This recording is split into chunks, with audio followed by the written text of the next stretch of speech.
Back in primary, growing up, I had an issue of trying to fit in, wanting to be a part of the group, trying to look cool and flex with every other person who was trying to flex with whatever they were doing. So I sit down and want to connect and relate with people, but then they do things I can't do, they say things I can't say, they talk in a way I can't talk. So I'm like, how am I going to do so that at least I may count, at least I may be appreciated, at least I may show up to be one of them, at least so that I may be one of them, at least they may consider me as one who is existing too. So it was a really big struggle trying to want to be a part of the flock that I couldn't fit in because we had different characteristics. So I will listen to how they speak and try to imitate that, how they walk and try to go like that, how they do their things, how they act, how they wear, how they dress, and it was really a very big struggle. But then I came across one of the cartoons or movies that we have watched, but then it held a deeper meaning for me at that time. Tarzan is a boy who was born and brought up by baboons. So because of the background he grew up in, he was taught to speak like baboons, to walk like baboons, to do like baboons, to move like baboons. But then he is a human being. So just because of where he was born and how he was raised did not make him a baboon. But then that is all he has ever been told. So him knowing himself, he knows this is how I speak, this is how I do my things, this is how I ought to grow up. But then that is not who he is. So just because of how he was raised did not mean that he was a baboon. But for him to come to know the awareness and the consciousness of who he is, then he ought to find what makes him uniquely different from them. The baboons are not in any way at fault because they've received the boy and they brought him up in how they knew best. So the baboons were not in any way at fault, and so was not Tarzan. But then if he wanted to pursue his identity, live to fulfill who he is on earth, then he had not to pursue what makes them different from him, but what makes him different from them. How and why is that important? Because looking at the baboons, there are no characteristics that he can relate with them with regards to how they are formed, with regards of the body he has and the body they has, the mind he has, the mind they have. So they do not have similar structures, similar characteristics, but then they grew up in the same place learning the same things, but that does not mean they are one and they are of one identity. So him pursuing, looking at the baboon, why are they bent like this? Then he's trying to imitate that too. How do they make these noises while they speak? And he tries to imitate that. So what he's doing is trying to pick up that identity which is not in him, but that is all he can say, that is all he knows, and that is who he wants to be based on where he is. So when he comes out and he sees human beings and he's looking at those guys wearing clothes, speaking words, the sounds they make back in the forest, they move with two legs, they are driving cars, and he's wondering, look at these guys, they are off. How are they doing this? People are supposed to be living like this, they're supposed to be speaking, making this kind of noises. So you'll be looking at them as misfits, as people who do not fit in, as outcasts. But meanwhile, if he was to be open to learning who he is, look at his characteristics and see, oh, those are like mine, and trying to figure out if those are like mine, how are they doing and how are they using that? So that now the more he's relating with that, the more he's coming to the awareness of the features he has and what he's doing and what he's supposed to do and what his features are capable of. Because back in the forest, he cannot invent, he cannot work, he cannot build a family, a human family. Back in the forest, he cannot start something that can serve the people. He cannot serve and live in his purpose as God intends for him to. So unless he sees human beings and trying to figure out, oh, my head looks like that, my body looks like that, but how are they doing that whilst I have the same with them and doing this? Then if he intends to follow and learn according to how he is and follow and pursue those that have similar structures and similar features with him, then that's when he finds his satisfaction, because he comes into the awareness, the consciousness. He is growing to fully understand who he is, because he is pursuing himself at the very core and not trying to see what makes the baboons different from him. So maybe you grew up in a background where it did not teach you to be who you are supposed to be. It is not your background's fault. It is not your parents' fault. They gave you the best they could. So maybe I count. I am made for more. I want to live accordance to my purpose. I want to fulfill God's will for my life. I want to change nations. But then your background is limiting you to certain opportunities. Your background is telling you some opportunities are not for you. It is teaching you the things that are not fulfilling you, because you are meant for more. So you want to pursue greater things, but where you are not being taught of those. You are being taught as far and to the extent as your background can get you. So if you are that kind of person, then we say welcome, because you just found a home. Here we are that flock that is comprised of those people who want to be game changers, those people who want to bring systems in the world that are going to serve the people, that are going to have people live according to their purpose, to fulfill and build international businesses, to be international figures impacting lives for God, and at the very core of identity, purpose, satisfaction, and fulfillment of who you are. Another story I had from my father is, picture this. A chicken has 20 eggs and it's hatching. If you understand what I'm talking about, the chicken is hatching, and then you take a eagle's egg and put it and give it to the chicken. So the chicken hatches, and 21 days the chicks come out. There are 20 chicks and 1 eagle. So whilst they are being brought up, the chicken mother is teaching its chicks how to eat, how to jump, or how to move according to how chicks know and how chicks are supposed to. So the eagle is moving with them, but then he's looking at himself. I don't look like they look. My beak is not as theirs. My feet are not as theirs. My wings are not as theirs.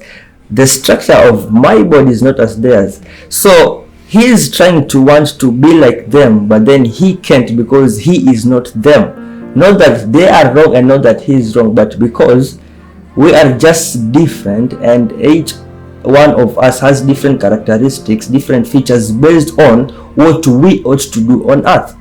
So him trying to want to fit in with the chicks, trying to see, okay, they eat like this, let me try to eat like them. They move like this, let me try to be like them. Whilst trying to find identity in trying to be like them, then he's missing out on who he is, and there is no fulfillment and satisfaction in that. But what he does then, he asks himself, okay, so that is who they are and how they look, and this is who I am. I cannot fit in with them, I do not look like them, but then I want to be me. So what I do not pursue what makes them different from me. I embark on a quest to pursue what makes me different from them. So that whilst I look, my features look like this. So where are these features coming from?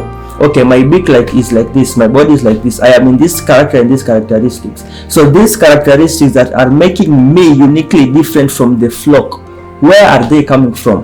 Where is the flock that this belongs to? So that when he's pursuing that, then maybe one day he's looking at the sky and he sees an eagle. Then he's looking and he's like, oh, that wing is like mine. That beak is like mine. That one has a body structure like mine. So the more he pursues who he is and embark on a quest, okay, I'm trying to get people and other birds who have this kind of wings. So while he's looking, he spots an eagle and say, oh, that looks like mine. But then he's using it a bit differently from how the chicken mother has taught me. So he'll be like, oh, so I can use this to soar to as far altitude and height like that. Then he'll be like, the chicken mother taught me how to just jump maybe on a tree if I want to relax, or maybe sleep and then maybe come down and maybe jump across. But I was never taught to go to those heights. But then it was not the chicken mother's fault. The chicken mother only taught her to how far it could. So then looking at that, then he's trying to pursue himself and build himself from a point of identity and satisfaction, because he has found that flock that he relates with.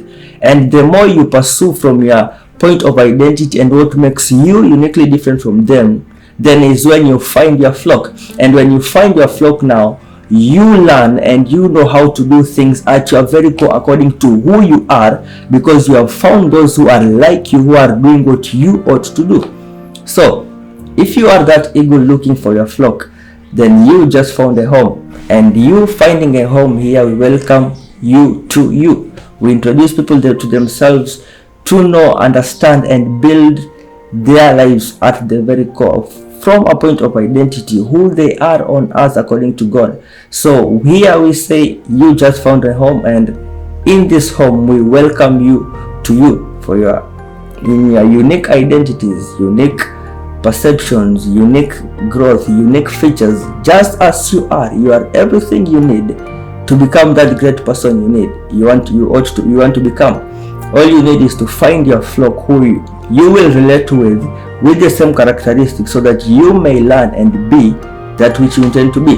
So let us talk a little bit about John 3:16, a very famous verse. The Bible says, "For God so loved the world that he gave his only begotten son, that whoever believes in him shall not perish but have everlasting life." So for God so loved the world that he gave his only begotten son.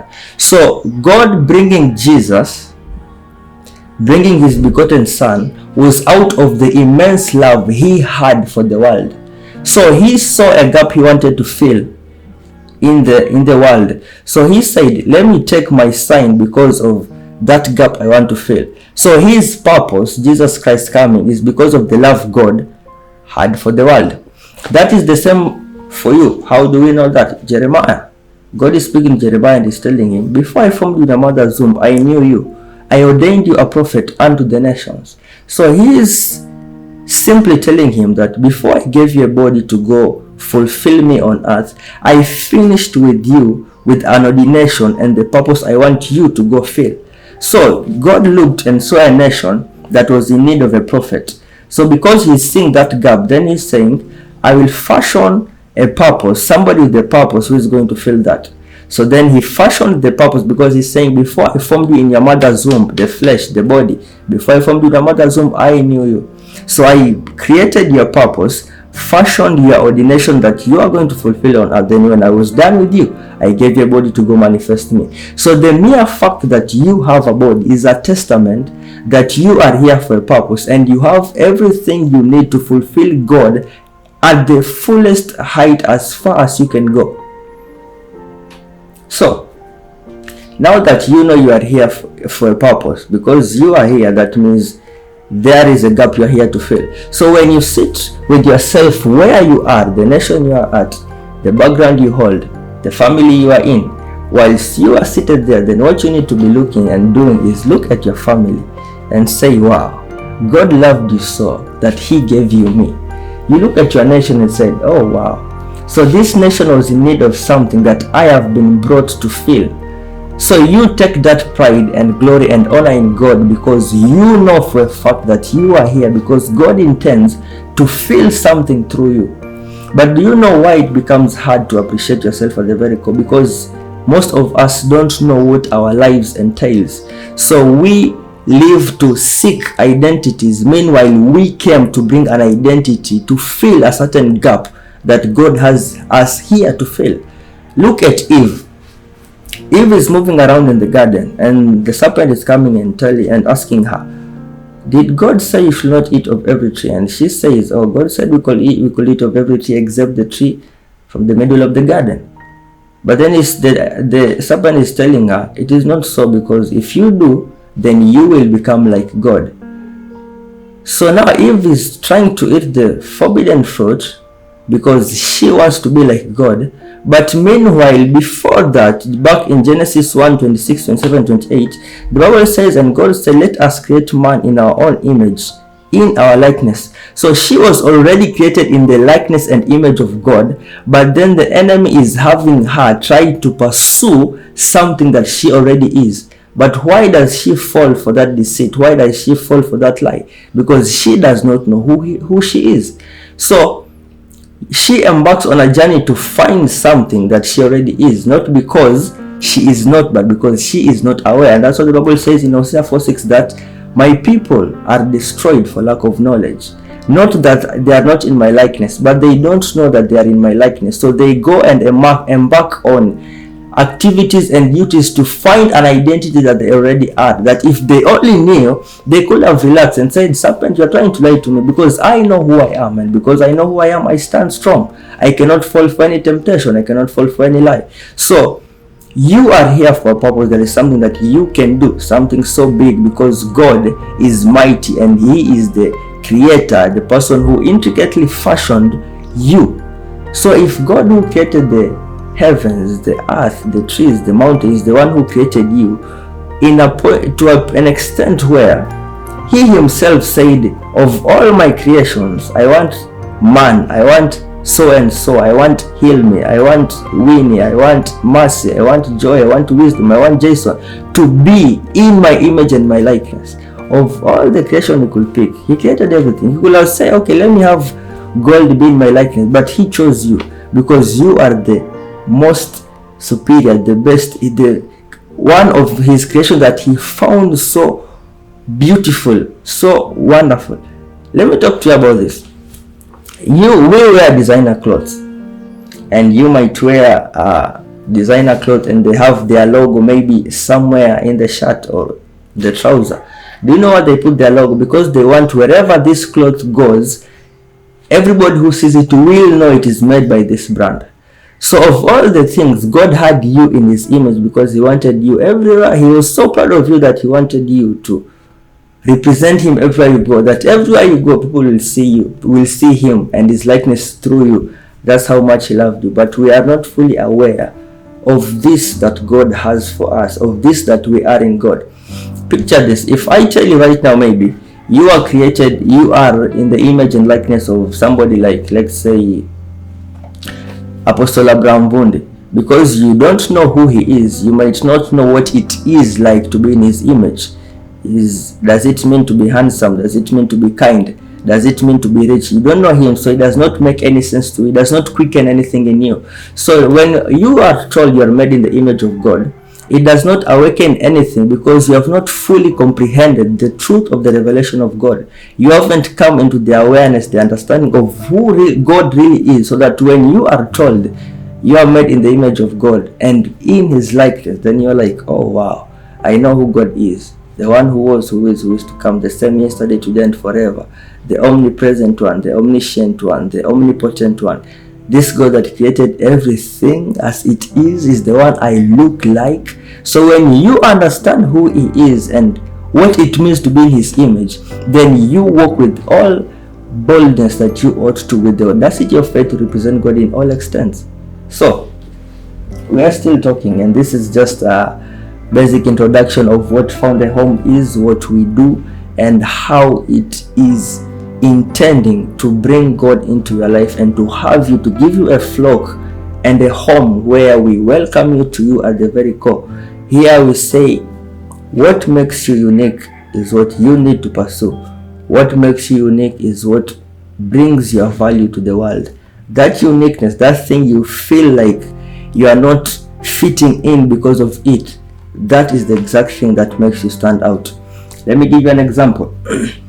The woman with the issue of blood, she comes to Jesus and she touches the hem of Jesus' garment. Then Jesus is asking, who has touched me? The disciple is telling Jesus, how do you ask who has touched you? Everybody else is touching you. What kind of a question is that? And Jesus tells him that somebody has touched me because I have perceived virtue gone out of me. So in a crowd where everybody was touching Jesus, she managed to take something from Jesus, doing the same thing everybody else was doing, but only her could receive the desired results. That even the Bible could record, because she received something and the others didn't. Even Peter was saying, How do you say you are statue when everybody is touching you? So, let me give you a story before we get back to that. Picture this, for example, we line up. I had this story from, I think his name is Neil. I think I remember the name correctly. So he was saying that, picture somebody being given a coin and you are told to flip it. You flip it, heads or tails. These are two, so the chances are 50-50. So you line up 1,000 people and ask them to flip, and those who get heads stay, those who get tails, they go home. So they flip, 500 go home, 500 stay. They flip, 250 go, 250 stay. You go, continue like that until one remains. Then when that remaining one is there, the media will come, talk to him. Oh, how are you feeling that you are now the winner? And he'll be like, oh, I felt the head's energy whilst I was starting. I knew I was meant for this. I knew I was going to win. But then, all through before it reaches to him, there are other people who are getting heads. So what he has gotten is not any different from what other people are getting. What makes him the winner is that he was the last man standing to get ahead. But whatever is making him the winner is something that everybody else has gotten. So it is sometimes not about, so most times, and the very important thing in life is knowing how to make rare and unique and make to stand out what seems common. Everybody else was getting heads, but only he stood out to be the winner with something that everybody else was doing. So everybody else had the capacity of a winner only if they could know how to make rare and unique that moment they got the head. So the woman with the issue of blood is getting something from Jesus, doing the same thing everybody else is doing. Do you know why? Because the Bible says she heard about Jesus and she kept on saying in herself, if I may, only by touch of the hem of Jesus' garment. So she had an understanding. She was working from a point of revelation. She knew who she is, what she wanted, and she embarked on a quest to not touch him, Jesus, as they did, but from a point of identity and what she needs fulfilled in her life. So she is finding fulfillment because she's doing the same thing from a different point of view, from a different perspective. Now, single yourself out. So you who want to single yourself out, to make unique, rare, to make unique and rare what seems common, to make unique and rare your life, so that you may stand out and be appreciated at your very core, to pursue your identity, your characteristics, and what makes you uniquely different to yourself and to the flock. You found a home, and here we say, welcome to you. So,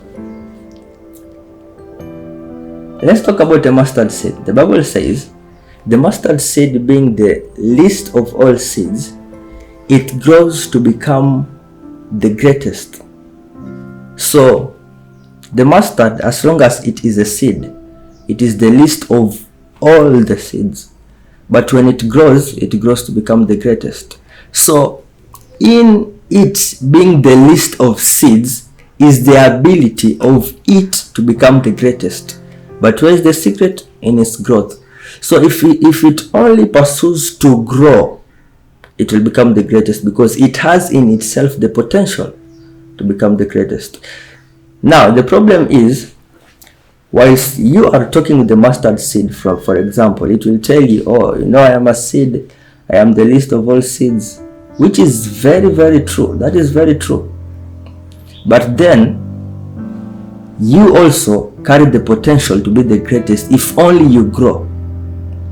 So now, which truth do you engage with about yourself, about your life? Do you say, oh, I am from this background, or I am from this location, or this is where I was born, or this is what I was taught, or I never finished school? Yes, that is true, but also in you is the potential to become the greatest, because the Bible says, and God is saying to Jeremiah, before I formed you in the mother's womb, I ordained you a prophet unto the nations. So him being a prophet, him being a man of purpose, a person of purpose, was before he found this body and put in whatever location and grew up in whatever and wherever he grew up in. So if he could only intend to, okay, this physicality has not done much for me, let me pursue that who I am, then in intending to grow that who he is, he will become the greatest. So the biggest problem with excuse, like the great Vusi Temekwayo normally likes to say, very great person, he says that the biggest problem with excuses is that they are true. When you say, oh, I am from this location, I was born in this background, that is true. But then, is it working for you? No, it does not. So what are you intending to do with that? So what you need to do is to say, okay, I as a mustard seed, I am the least of all seeds, but I don't like this. It does not work for me. So then I'm going to change it. Let me give you a story before I get back to that. We understand that Jesus Christ was God made flesh. That he was God made flesh. Jesus Christ was God made flesh. But then he was born in a physical family. His father was a carpenter. So even him, maybe when somebody was telling him, you have the ability to be great, he will say, how am I even going to save the world? My father is a carpenter, my mother, Here he was in an opportunity for him also to say the same things you are saying about as an excuse of why you cannot be great. Those things, Jesus Christ was in the same position. Maybe even you come from a better background. His father was a carpenter. And many people like to say he was born in a manger because, he was poor. Okay, we'll talk about that some other time. But maybe you are even in a better background. Maybe your father even is working with the government. Maybe he has a job. Jesus' father was a carpenter. So when somebody tells him, you have the capacity to save the world, he will say, now my father is a carpenter. How can I even do this? How am I going to save the world? Which is true, his father is a carpenter. But also it is true that in him is the potential to become the greatest to save the world, because his purpose is what enables him to be given a body, because this body is a representation of that purpose you are here to fulfill. So where this body is placed is not an issue. The issue is, do you know what this body is here to represent? Because that which is you are here to represent is what makes you unique, is what gives you the potential and the ability to become the greatest, for you to stand out. Because the thing you are doing right now, the other people maybe are doing. Maybe you are a teacher, maybe you are a doctor. There are many teachers. But when you connect that career to who you truly are, then you stand out, because you are only you. You are one of one across the globe. So when you can integrate who you are to what you do, then you have stood out. You have made unique what is common. And so for you who wants to represent who you are, to live with fulfillment and satisfaction at the very core, to pursue your identity and purpose, here we help people discover themselves. Here we introduce people to themselves so that they may know who they are. They may learn to appreciate themselves. They may know to make the impact they are supposed to make from their very core, from a point of identity and purpose, so that you may be fulfilled, you may be satisfied. And we help you integrate that in whatever you will do, so that you make rare, unique, and unique what seems common, so that you may stand out and be appreciated for who you are and not trying to fit in. Because if you cannot fit in, that means you stand out. So it is a good thing actually when you don't fit in, because at least you stand out, and that makes you unique and rare. But that is not something for you to pit yourself about. It is something to be proud of, because what makes you unique is your value. So, found a home? Welcome to you. And my name is Hilmi Vundi, and I just happen to be the guy. So we are here to grow, to learn, to become who God intends for us to be, to pursue purpose, to live from a point of identity, to self-discover, to be self-aware, to pursue purpose, to embark on a quest, to find our flock. I found my flock, and I honor the Lord for where He has brought me and the things I have learned, because when you engage with your flock, then you learn how to use and work your characteristics and your features at the very core and to the fullest.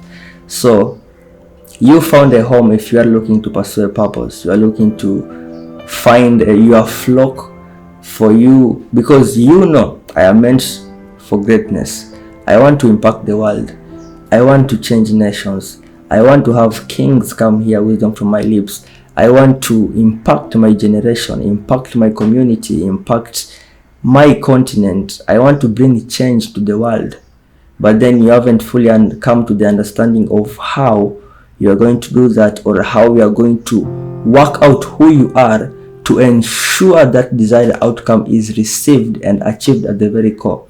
Well, you found your flock, you found a home, and welcome to you. My name is Hilme Vundi, and I'm happy to have you.